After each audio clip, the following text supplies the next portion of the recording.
Hi guys and welcome back to the channel Health Dominance. Anthony here. Please remember to like and subscribe and also click that notification bell if you're enjoying what you're seeing and if you want to see more.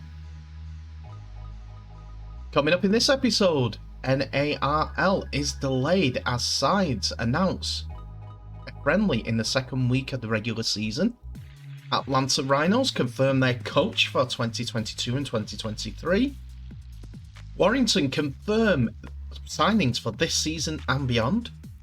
And Betfred Championship action as we see Sheffield Eagles face the Widnes Vikings. I begin today's episode with the disappointing news that the inaugural NARL season has been delayed for the time being. This information was shared due to a friendly being announced via social media with the NRL teams.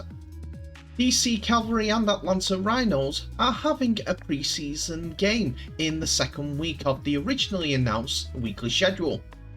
This came to a shock to many NARL fans, but some detractors were wary of the league since the original start date of 2021 was pushed back due to multiple factors outside the league's controls. Also, since there was not much social media output or official statements on the website that is still under construction from the league itself, this was all the information and the feeling that was welling up with fans since their original press release about the original league start, which came to us in November 2021, almost 7 months ago. The Rhinos brought the fans a sting about the pre-season friendly with the delay announcement stating, after a short delay, we're kicking off the inaugural season of the NARL. The 4th of June 2022 at Silverback Stadium is our first pre-season matchup versus the DC Cavalry Rugby League in Atlanta. Kickoff is 3:30 and entrance is $10. Tagging in the NARL, North American Rugby League pre-season, Horns Up and Rugby League. This announcement was commented on by plenty of people interested in the NARL, asking the clubs about the delay and if they're disappointed. One such being Jason Costigan, who commentated on the All-Stars game in Colorado, as he asked, "Must be so disappointing for the Atlanta Rhinos, Toronto Wolfpack, Cleveland Rugby League, etc., who put in a huge effort, both time and money, only to see the NARL come to nothing. 1 year after it was supposed to start," tagging in all the Rugby League the usual suspects.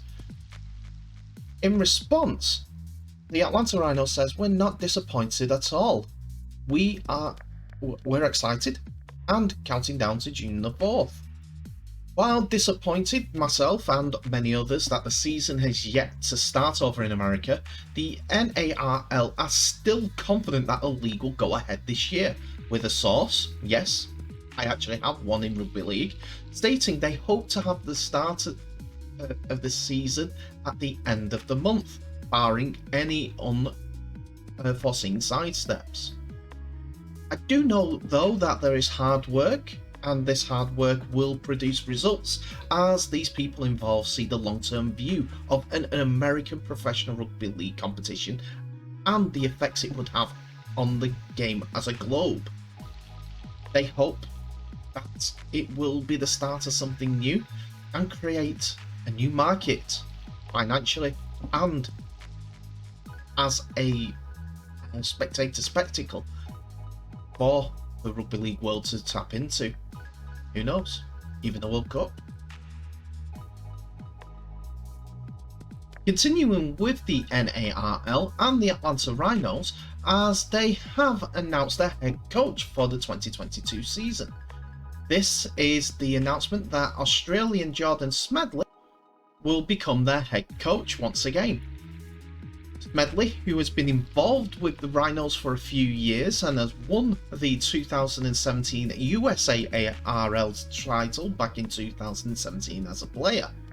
Seen here with his father, the Rhino statement on AtlantaRhinos.com, Smedley said, "I'm grateful for the opportunity and the faith the club has once again shown in me to return to Atlanta and lead the Rhinos franchise in an exciting era within the NARL competition.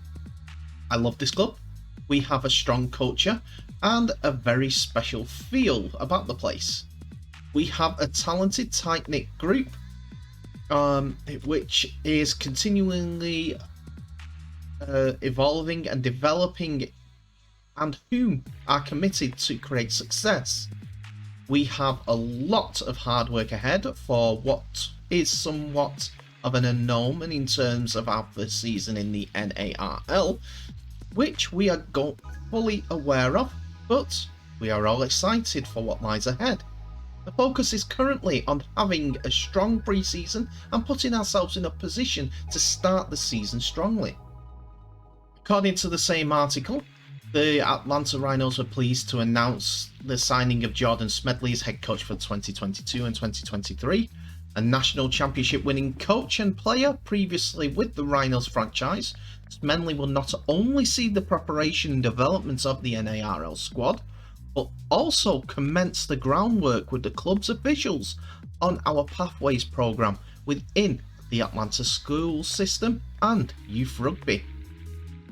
Smedley now completes a continuity effect and also a vision into the future for the Rhinos, as they're looking for something old and something new from their new and old head coach ahead of their NARL journey.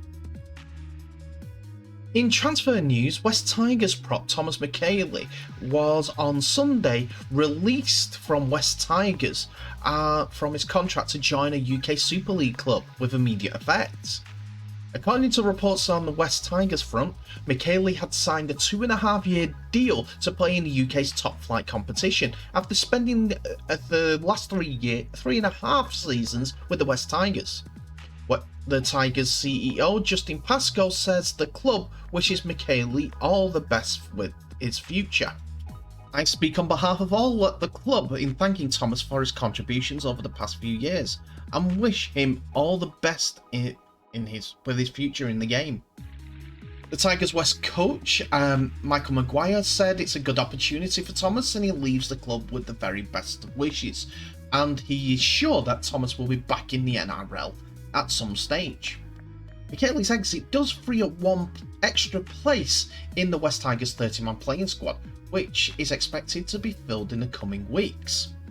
Now, with that, we was wondering who it was that they were going to. There was rumours that it was Warrington that were the team interested in McKaylee, and those reports were surely was sort of confirmed on the same day, as the Warrington Guardian stated that it was part of a package deal that was to reshape and mould the rest of the pack, as there were rumours that 2 other players were coming in, but those rumours were finally confirmed over the last day, as the Warrington Wolves put out a confirmation that McKaylee was also going to be joining the Warrington Wolves on their official website.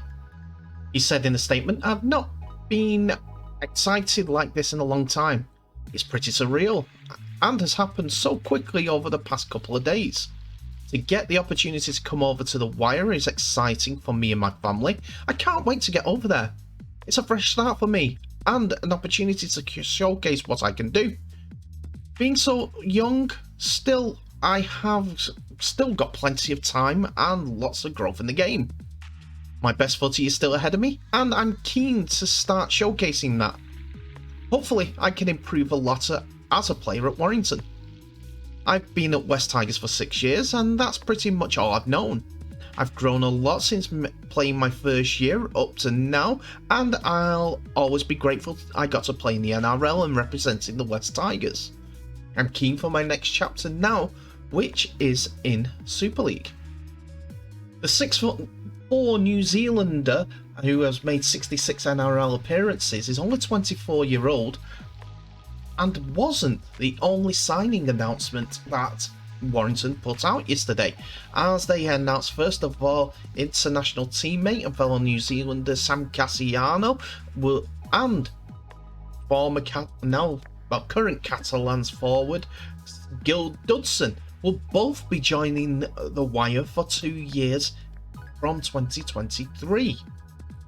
While the signings of Cassiano and Michele are both subject to work visas and work permits going through and accepted by the Home Office, Gil Dudson is definitely there for 2 years. On the 3 signings, head coach Darryl Powell said he was delighted to boost the front row for this season and next with 3 real quality signings. You only have to look at the last time we faced Catalans at what a handful Sam Cassiano is. Having spoken to him, he's a genuinely nice guy who appreciates the game. He's passionate about the game. All I've heard since coming to the club is we need size, and Sam certainly fits that bill. He's a big guy who can play and run over the top of people. He understands the game, is competitive, and has a skill set which is perfect for how I like to play the game. Gil Dudson is our perfect starting front row. He's a tough, aggressive prop who sets the platform up for the rest of the game through the middle. He's got key leadership skills too, having been in the game for a long time, and I think he'll be awesome for us. Thomas Michele is 24, and I wasn't sure we'd be able to get someone like him from the NRL, so I'm delighted he's signed with us. He's an explosive ball carrier, an extremely hard worker, and a big unit who carries the ball with intent. He can dismantle a defensive line and is another perfect signing.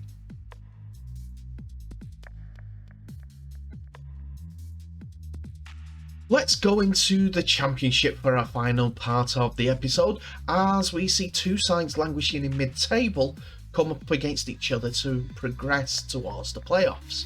That game is between Sheffield Eagles and the Widnes Vikings, and it's live on Premier Sports.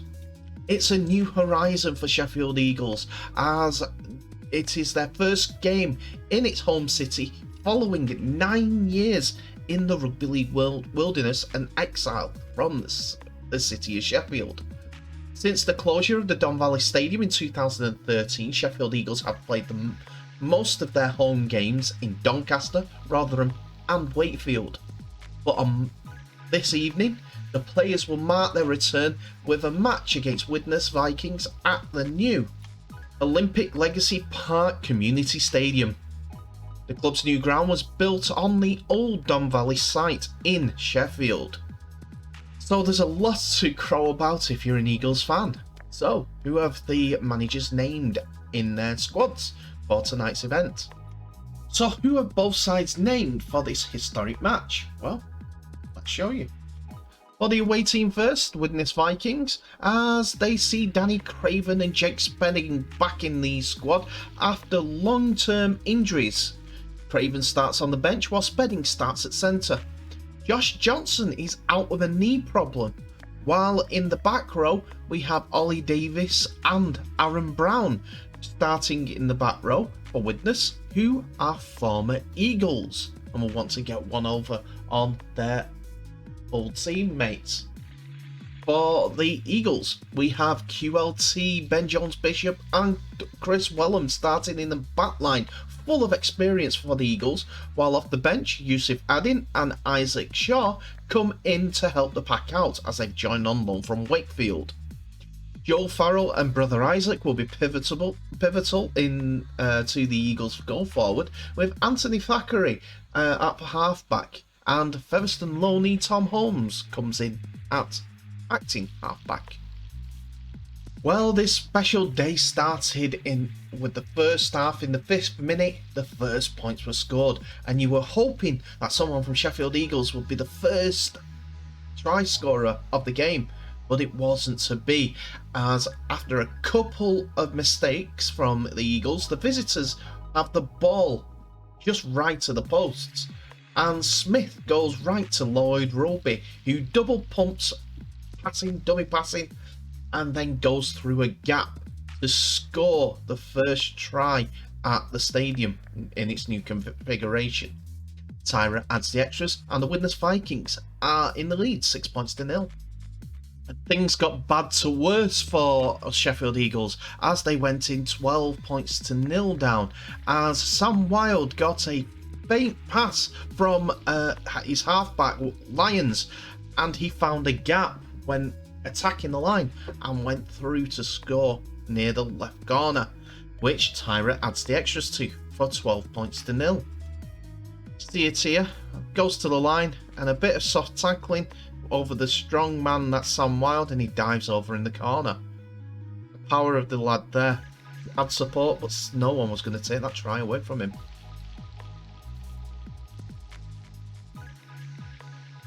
Five minutes later, though, Sheffield Eagles find themselves deep in Widnes territory, and they move the ball through the hands of Thackeray QLT, who passes out wide to Ben Jones-Bishop to go over for the first Sheffield try of the Olympic Legacy Stadium era. It was just a simple play, and they worked the overlap well. After a penalty finds Sheffield deep in Widnes territory, the ball gets shifted from right to left, and the misses out Chris Wellham for Ben Jones-Bishop to go in for the try. Just how they draw the centre in here. Just adding the fullback to the line finds the overlap. Then parity has been resumed straight after the host put a bomb and the visitors' backline spill it, which means a scrum occurs at the middle of the posts. The ball goes left and Isaac Farrell to QLT, who finds the winger Jason Bass on the left edge, who basically walks in untouched to score in the right corner. A great set piece try which Isaac Farrell converts to make it 12 points all. It was a bit of a push and shove that brought a bit more points on the board for the Sheffield Eagles. The visitors conceded the penalty and the hosts opted for 2 points, which Farrell converted for 14 points to 12. What had happened in the push and shove?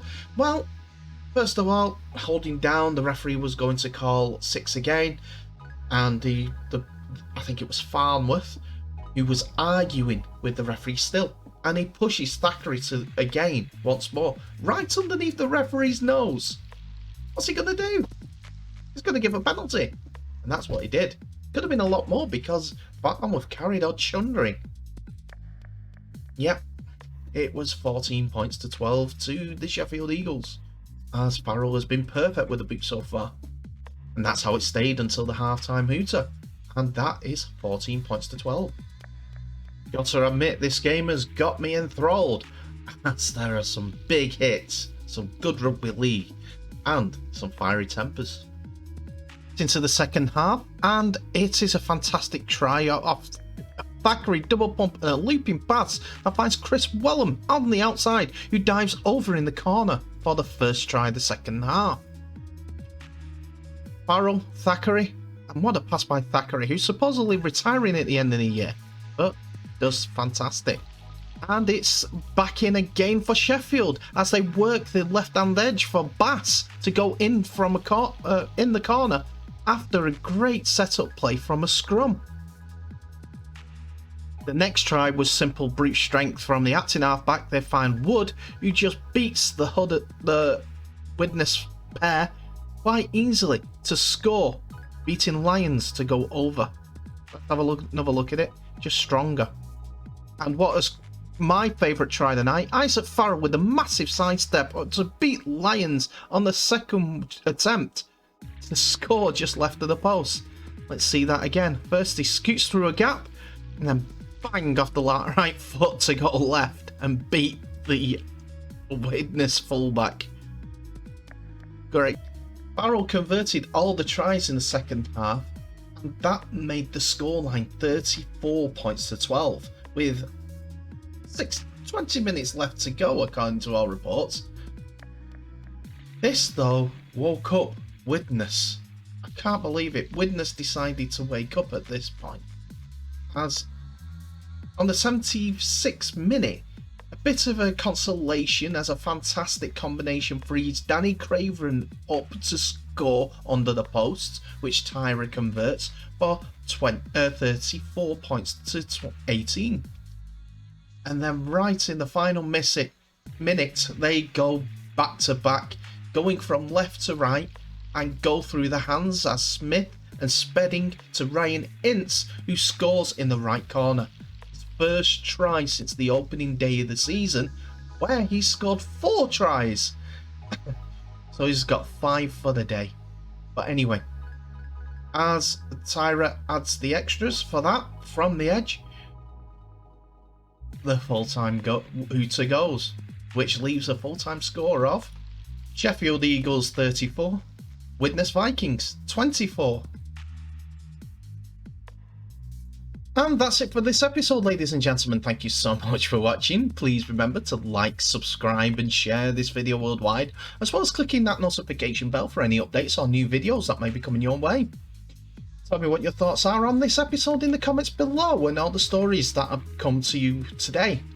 The NARL delay, we can talk about that as much as you want. We want to get the debate, we want to give the view of the fans to everyone involved.